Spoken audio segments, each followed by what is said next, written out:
Costing फटाफट overhead part 2। Hello students, मैं फिर वापस आ गया अपने उसी चैप्टर को आगे बढ़ाने के लिए जिसमें हम लोगों ने ओवरहेड की शुरुआत करी थी। और उम्मीद करता हूं कि पिछले चैप्टर में आपको बेसिक कंसेप्ट ओवरहेड के समझ में आए होंगे। आज हम लोग बिना समय लिए हुए आगे बढ़ते हैं कि ओवरहेड में कैसे क्वेश्चंस को सॉल्व किया जाए। और मैं आपने इस वीडियो में बताऊंगा कि क्वेश्चन के स्टेप्स कैसे होते हैं, जिससे आप जब भी ओवरहेड का क्वेश्चन आए तो अपने आप आपके दिमाग में ये बात आ जानी चाहिए कि ओवरहेड का सवाल कैसे किया जाना है। चलिए शुरू करते हैं हम ओवरहेड। पिछले वीडियो में हम लोगों ने दो वर्ड्स पढ़े थे, एलोकेशन और अपोर्शन।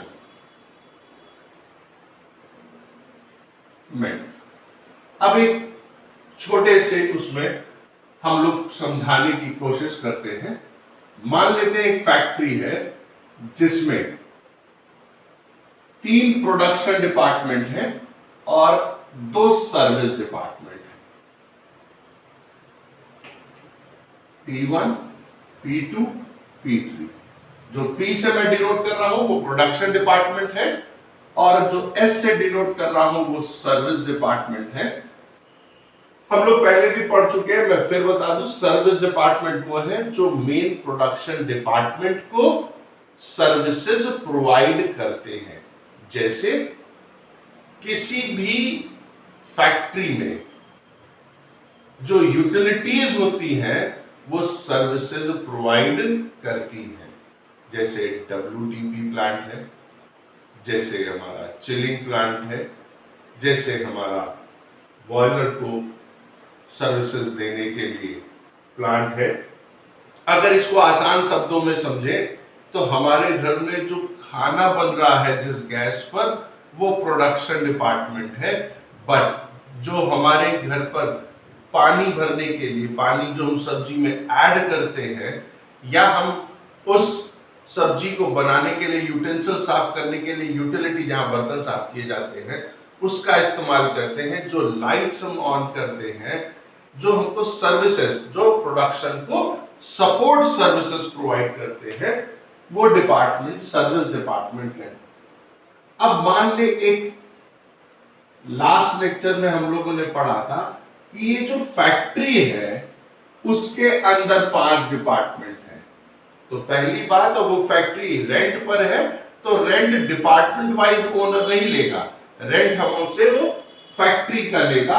और मान लेते हैं फैक्ट्री का रेंट 50,000 है।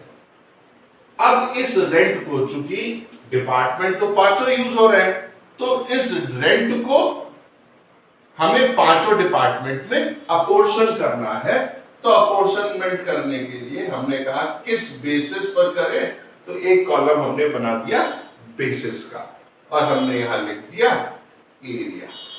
इसका मतलब ये जो 50,000 रुपए का रेंट है इसको हम 5 डिपार्टमेंट में एरिया के बेसिस पर बांट देंगे। ठीक बात है। और ये वो खर्चा है जो कॉमन है। इसी तरह से स्टाफ वेलफेयर एक्सपेंसेस, अब अमाउंट जो भी होगा इसका बेसिस क्या होगा, नंबर ऑफ वर्कर्स। जो स्टाफ के वेलफेयर में पैसा खर्च हुआ वो टोटल होगा 1 लाख, और वो कितने वर्कर में खर्च हुआ, तो मान लें कि पैसा खर्च हुआ 5,000, वर्कर थे 50, तो पर वर्कर कितना खर्च हुआ, 100 रुपीज। और इस डिपार्टमेंट में 5 वर्कर थे, मान लें P1 में कितने वर्कर थे, 5 वर्कर, P2 में कितने थे, 20 वर्कर्स, ऐसे ही था। तो हम क्या होगा, स्टाफ वेलफेयर एक्सपेंसेस को हम 5 डिपार्टमेंट में उसके अमाउंट को नंबर ऑफ वर्कर के हिसाब से अपोर्शन कर देंगे। इसी तरह हम मान ले लिख दे सुपरविजन। इसका मतलब मैं आपको बताना चाहता हूं कि हम जो कॉमन एक्सपेंडिचर है उनका बेसिस क्या होना चाहिए। तो सुपरविजन एक्सपेंसेस कहें, जो सुपरवाइजर होता है वो सुपरवाइज किसको करता है, जो सुपरवाइजर होता है वो सुपरवाइज करता है वर्कर्स को। इसका मतलब उसका भी जो पैसा है उसको नंबर ऑफ वर्कर के रेशियो में हमें अपोर्शन कर देना चाहिए। इसी तरह पावर और इलेक्ट्रिसिटी दोनों, जब हम पावर यूज करते हैं तो हम बात करते हैं बड़ी मशीन्स लगी हुई हैं फैक्ट्री में उनकी, और जब हम लाइटिंग की बात करते हैं तो जो रोशनी के लिए चाहिए होती है उनकी। तो अभी हम पावर की बात कर रहे हैं, तो पावर को हम मशीन की कैपेसिटी या एचपी आवर्स में करते हैं। इसी तरह हम लाइटिंग का एक्सपेंसेस जो है, लाइटिंग का एक्सपेंसेस वो हम करेंगे लाइट पॉइंट पर। लाइट पॉइंट समझते हैं, घर में स्विच बोर्ड होता है, स्विच बोर्ड्स पे पॉइंट्स होते हैं और कितने पॉइंट्स हैं उसके बेसिस पर हम लोग करते हैं लाइट पॉइंट्स का। इसी तरह डेप्रिसिएशन का अमाउंट, अब डेप्रिसिएशन है, हर डिपार्टमेंट में मशीन अलग अलग होगी और डेप्रिसिएशन हमेशा एसेट वैल्यू पर होता है। तो जिस डिपार्टमेंट में जितनी एसेट की वैल्यू की एसेट्स होंगी उसके रेशियो में हम लोग डेप्रिसिएशन को अपोर्शन कर देंगे P1, P2, P3, P4। ये बेसिस क्या है, इस रेशियो में, इस बेसिस के रेशियो के हिसाब से इस खर्चे को इन 5 डिपार्टमेंट्स में या 6, जैसा भी क्वेश्चन में दिया। फिर मेरी बात करें, बेसिस क्या बताता है, रेशियो। उस रेशियो में उस कॉमन एक्सपेंडिचर, कॉमन मतलब ये सबके लिए है, 50,000 एक कॉमन है, हमें क्या करना है, एरिया के हिसाब से इन 5 में बांट देना है। स्टाफ वेलफेयर कॉमन एक्सपेंडिचर है, नंबर ऑफ वर्कर्स के रेशियो में बांट देना। सिमिलरली डेप्रिसिएशन, जिस डिपार्टमेंट में जितनी एसेट वैल्यू की मशीन्स लगी हुई हैं उनको उनके रेशियो में बांट देना, वो कहलाता है अपोर्शन में। इसी तरह बात करें रिपेयर्स की, रिपेयर एंड मेंटेनेंस की बात करें तो रिपेयर मेंटेनेंस किस चीज का होता है, मशीन्स का होता है मान ले, तो वो क्या हो जाएगा, और किसी भी चीज का जो बेसिस है, बहुत सारे बेसिस हो सकते हैं, उन बेसिस में से क्वेश्चन पर कॉस्टिंग की यही खूबसूरती है कि हर चीज का कोई फिक्स पैटर्न नहीं होता है। आपको सिचुएशन, सर्कमस्टांसेस, अवेलेबल इंफॉर्मेशन के हिसाब से nature of process, nature of factory, nature of product सबको ध्यान में रखते हुए जो सबसे अप्रोप्रिएट बेसिस होता है उसी हिसाब से हमको ये कॉस्टिंग में करना होता है।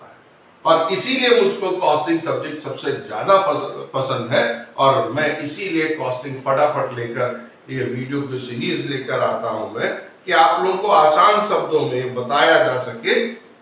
इसी तरह हम मान ले एम्प्लॉय इंश्योरेंस, जो एम्प्लॉय है उनका इंश्योरेंस वो किस बेसिस पर होना चाहिए। इंश्योरेंस क्या होता है, जिसकी जितनी सैलरी, जो जितना प्रीमियम दे सकता उतने का इंश्योरेंस कराता है। इसी तरह एम्प्लॉय इंश्योरेंस किस पर होना चाहिए, डायरेक्ट वेजेस पर। तो कोई भी जो बेसिस हम लोग लिख रहे हैं उस बेसिस को ध्यान से सोचें। ऐसा नहीं है कि इसको मगअप करने की जरूरत नहीं, क्योंकि बहुत सारे सीरीज ऑफ एक्सपेंडिचर है, कहां तक आप याद रखेंगे।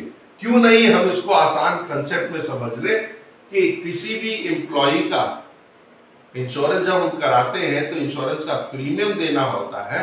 वो प्रीमियम हमारी सैलरी है, हमारी वैल्यू के हिसाब से होता है, और एम्प्लॉय की वैल्यू उसकी सैलरी या डायरेक्ट वेजेस होती है। इसलिए एम्प्लॉय इंश्योरेंस को डायरेक्ट वेजेस के रेशियो में हम बांट देते हैं। इसी तरह इस डेप्रिसिएशन है, सबका मैंने बताया आपको।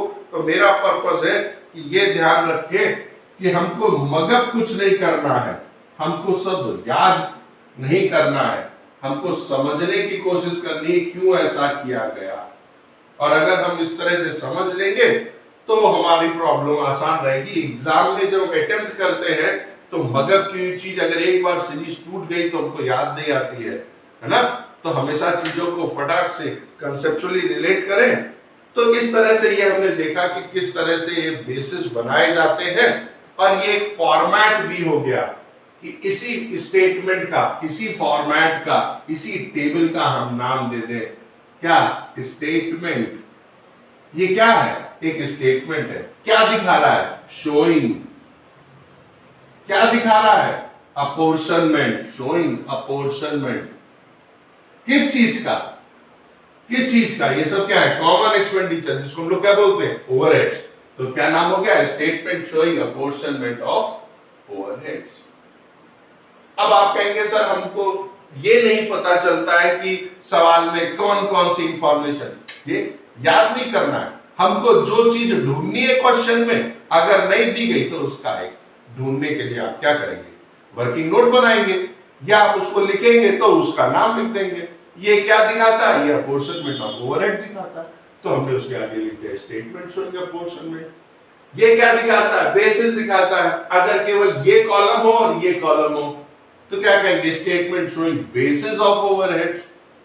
ठीक, ये सब कॉलम हो जाए तो statement showing apportionment of overheads. और between production department and service department. ठीक,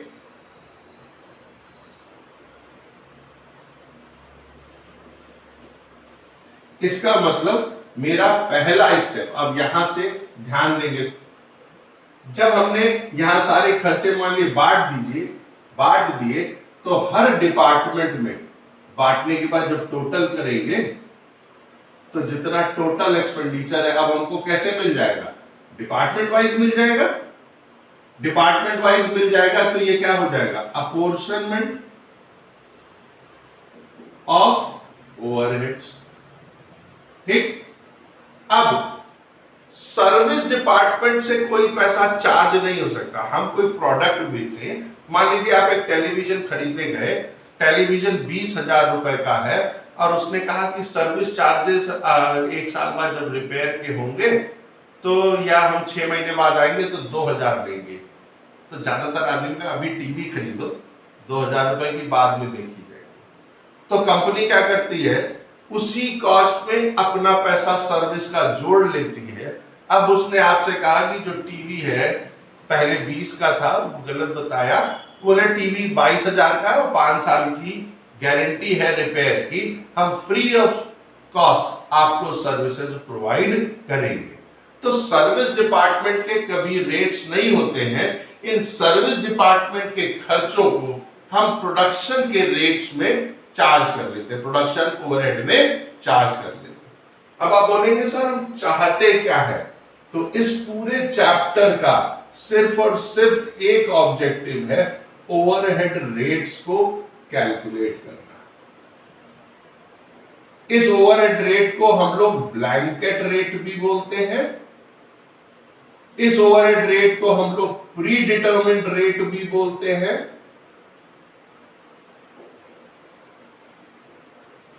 ठीक, तो अभी बताएंगे ये क्यों कैलकुलेट करते हैं वीडियो के लास्ट में। अब हमारा काम है, अब ये सर्विसेज S1 P2 को भी देता है अपनी सर्विस, P3 को भी देता है, P1 को भी देता है और S2 को भी देता है। इसी तरह S2 डिपार्टमेंट P1 को भी देता है, P2 को भी देता है, P3 को भी देता है और ऐसे, क्योंकि सब डिपार्टमेंट मिलकर काम करते हैं, सब एक दूसरे को सर्विस दे रहे हैं। अब हमारा काम, तो पहला स्टेटमेंट क्या हुआ, पहला काम क्या है ओवरहेड के चैप्टर में, अपोर्शनमेंट करना। दूसरा काम क्या है, सर्विस डिपार्टमेंट के खर्चों को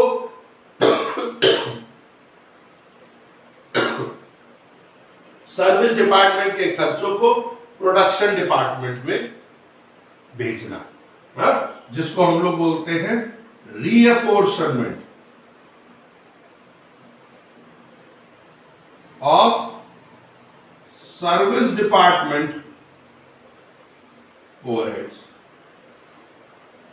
पहला क्या है, अपोर्शनमेंट ऑफ ओवरहेड, किसमें, प्रोडक्शन में और सर्विस में। फिर दूसरा क्या है, सर्विस के खर्चों को प्रोडक्शन में, तो रीअपोर्शनमेंट ऑफ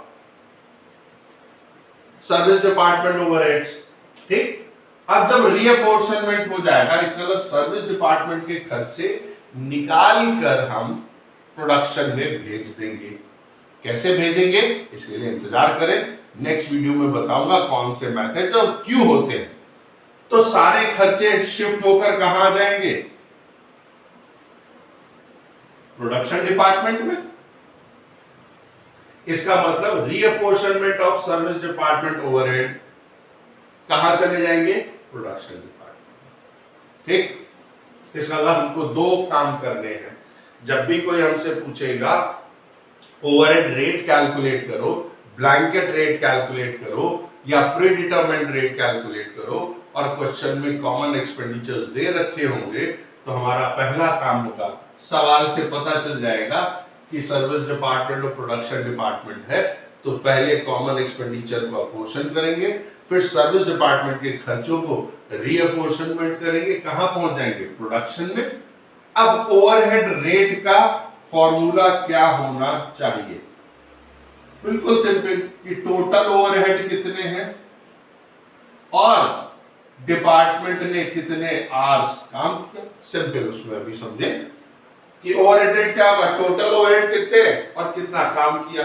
तो अगर P1 डिपार्टमेंट की बात करें तो P1 डिपार्टमेंट का टोटल ओवरहेड और P1 डिपार्टमेंट के आवर्स, इसका मतलब टोटल ओवरहेड हमने निकाल रखा है, इसको हम देखें, यहां आए, यहां, और आवर्स हमको कहां दिए होंगे, ये हमको क्वेश्चन में दिए होंगे, इसलिए हम लोगों ने इसको पढ़ा।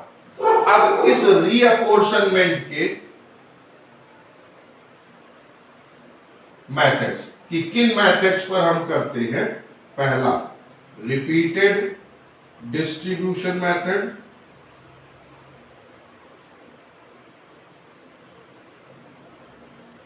और अलजेब्रिक इक्वेशन मेथड। एक और मेथड होता है, पर पहले हम इन दो को पढ़ेंगे, और मैं फिर आपसे कहूं कि जो भी हम लोग पढ़ रहे हैं तो ध्यान से पढ़ेंगे तो कंसेप्चुअल क्लियरेंस रहेगी। नेक्स्ट वीडियो में मैं बताऊंगा ये मेथड कैसे इस्तेमाल करते हैं। Till then, good bye, stay safe, stay at home, जमकर पढ़ाई करें घर पर। Thank you.